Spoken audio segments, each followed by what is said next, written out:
Welcome to Revenge with Lyra. She didn't deserve it anyway. Take her away. She's not even part of our family. That's what my sister said when I found my daughter's cake in the trash. The same cake I stayed up all night baking, with pink swirls and butterfly toppers she picked herself. It was supposed to be a joint birthday for all the cousins. But when we arrived, no balloons. No seat for my daughter. No one even said her name. And now, here I was, holding a half-melted cake with plastic wings and crushed dreams, while my sister grinned like she hadn't just shattered a 7-year-old's heart. Hi everyone, my name is Cambria Lee, I'm 28, and if you think this is just another story about toxic family, stay tuned. Because what they tried to humiliate in front of everyone, I turned into a lesson they'll never forget. As my daughter clung to my leg, I bent down and whispered, "You did nothing wrong. You deserve every good thing." And then, without another word, I picked up the ruined cake, held my daughter's hand, and walked away from the backyard full of clapping cousins and forced smiles.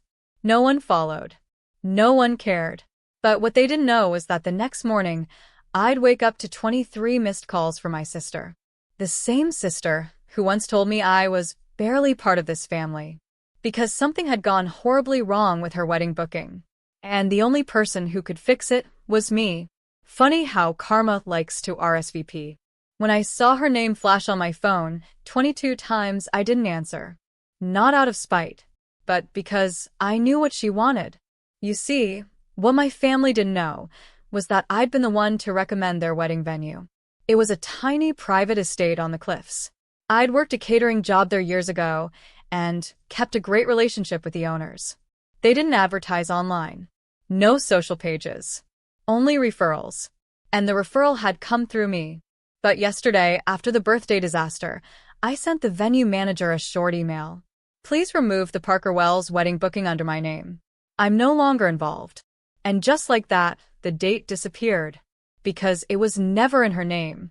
It was in mine. She must have found out around midnight, because that's when the call started. And I just sat there, lights off, brushing my daughter's curls as she slept beside me, her little face finally calm. I whispered, "You're not an outsider, baby." They are. By morning, my mom had joined the panic parade. Text after text came in. "Cambria, we need to talk. Your sister's venue is saying it's gone? Are you doing this to ruin her wedding?" "Oh no, Mom. You did that." When you clapped as my daughter cried. When you raised a toast while I wiped frosting off the grass. I made one call to the venue manager. Calmly told her not to release the spot to anyone else. Just leave it empty. And when my sister showed up outside my door at 11 a.m. with fake tears and trembling hands, I smiled. She still didn't know that I had one more surprise. She stood there, mascara running, heels in hand like she'd sprinted halfway across the city. "Cambria," she gasped, "please, I didn't mean it. Mom made me say that stuff about your daughter." I tilted my head. "You mean when she said my child doesn't belong in the family?" Her lips quivered. "It was just tension. Stress. Please, the venue canceled the whole thing. And the caterer backed out too. They said your name was on all of it." That was true. Because every vendor, the flowers, the band, the signature cocktails she boasted about on Instagram had been booked through me. She looked smaller than I remembered. But not because she'd shrunk. Because I'd grown. "You'll figure something out," I said calmly, keeping the door half open. "But the wedding's in 6 days, Cam." I leaned against the frame. "You mean the party celebrating the baby you told my daughter didn't deserve to live?" Her face blanched. "Oh yes. That part had slipped out during the cake scene. You weren't even supposed to have her," she'd muttered, not knowing I heard. I reached into the bowl beside the door and pulled out something light. An envelope. "I actually came to give you this," I said, handing it to her. She blinked. "What is it?" "My blessing. For the new venue. I called a cheaper one last night. Told them you'd be reaching out." Tears welled in her eyes. You did that for me?" I smiled. "Of course." She clutched it to her chest, relieved, thankful, until I added, softly, "Oh, but I gave them your real budget. You know, the one you've actually earned." And I shut the door. Behind it, my daughter giggled. Because we weren't done yet. The moment the door clicked shut, I knelt beside my daughter. She was still building that crooked tower of wooden blocks, focused, unfazed. I kissed her forehead. You did nothing wrong, I whispered. Because I knew someday she'd ask why Nana and Annie didn't come to her party. Why her cake was in the trash. Why she overheard those cruel words. But today, all she needed was truth wrapped in gentleness. I know, she mumbled, then added. They were mean, but we're not. No, sweetheart. We're not. My phone buzzed again. Mom. Voicemail. Then another one. This time from the venue. Cambria, the manager sighed. They tried to use your deposit, but I told them it had been refunded to your name. You're all cleared. Do you want us to block them from rebooking? I didn't hesitate. Yes. Block them. And send the final notice to her personally. They thought they could use me, again. Fund their image. Tarnish mine. But what they never expected was that the forgotten daughter had stopped forgiving. By evening, their little wedding dream was unraveling like old lace. Florist cancelled. Photographer pulled out. Even Ezra, my brother, sent a text. You should have been there for her. But I get it now. And then a second, I can't believe what she said to your kid. It made me freeze. Was he taking my side? I didn't reply. Not yet. Because just then, I received a message from someone unexpected. My aunt. Estranged. Rarely spoke. It read, I've heard what happened. Can we meet? I have something to show you. Under it, a photo. My mother. My sister. Holding my daughter's cake, days before the party. Laughing. Like it was all just a rehearsal. The cake was unmistakable. Pink frosting. Silver lettering. Little sugar butterflies, all custom. But in the photo, it wasn't on our table. It was at my mother's house. On her counter. Days before my daughter's birthday.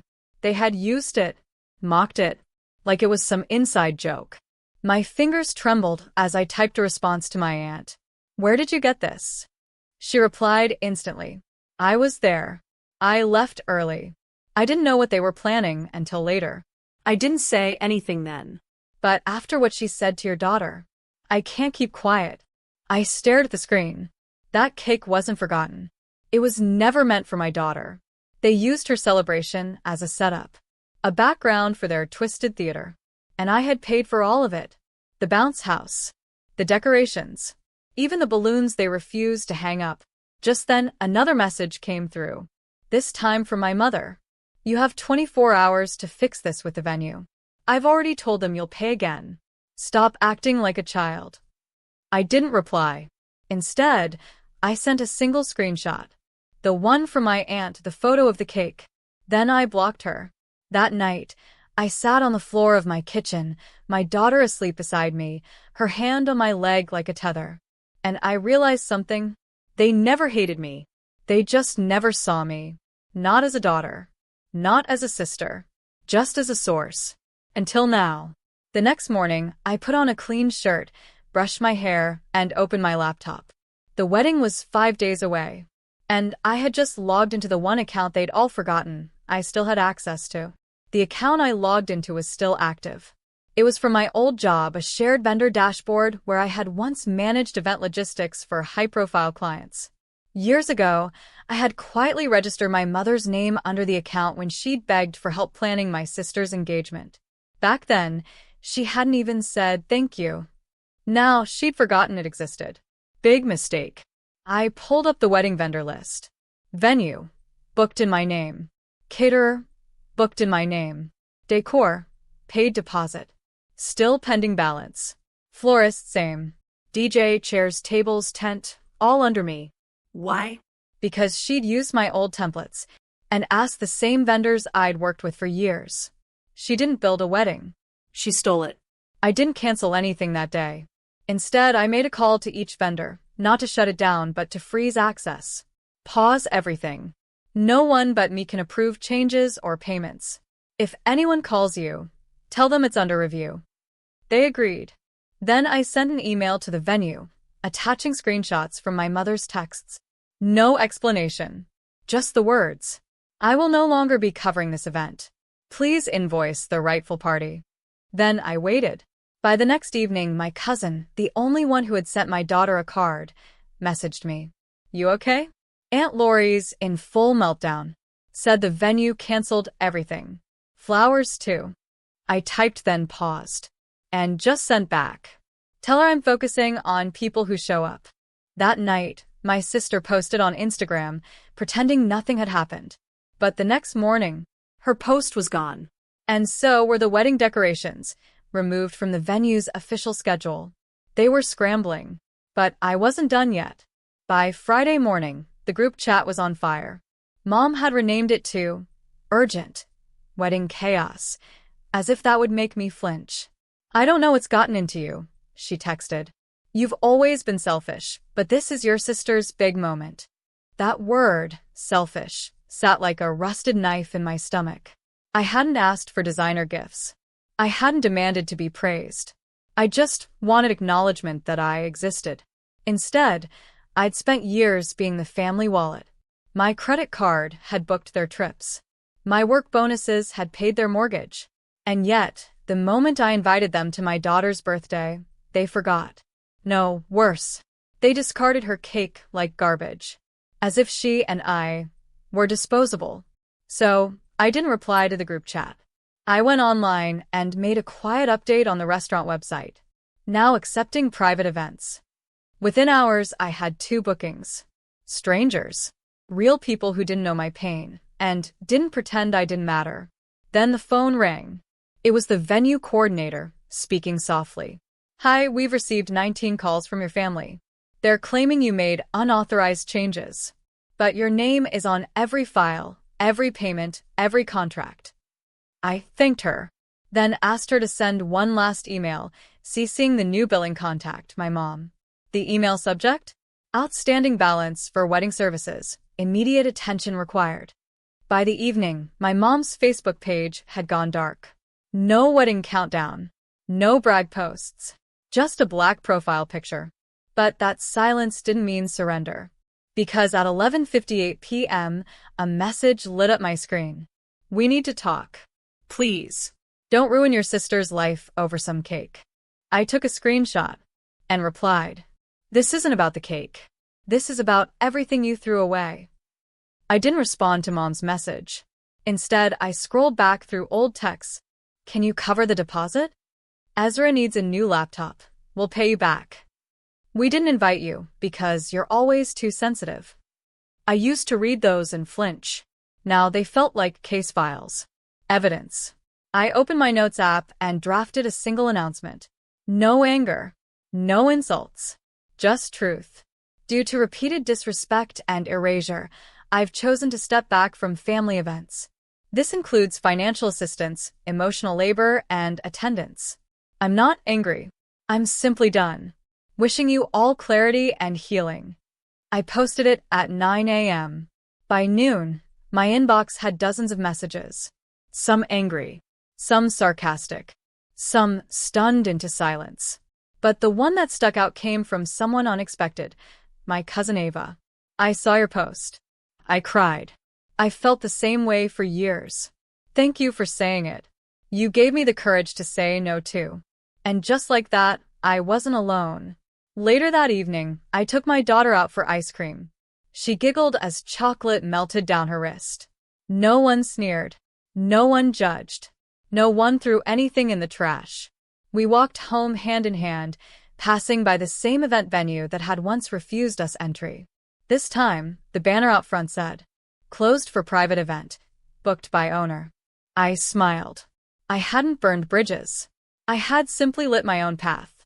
One where my daughter would never have to question if she belonged. She would.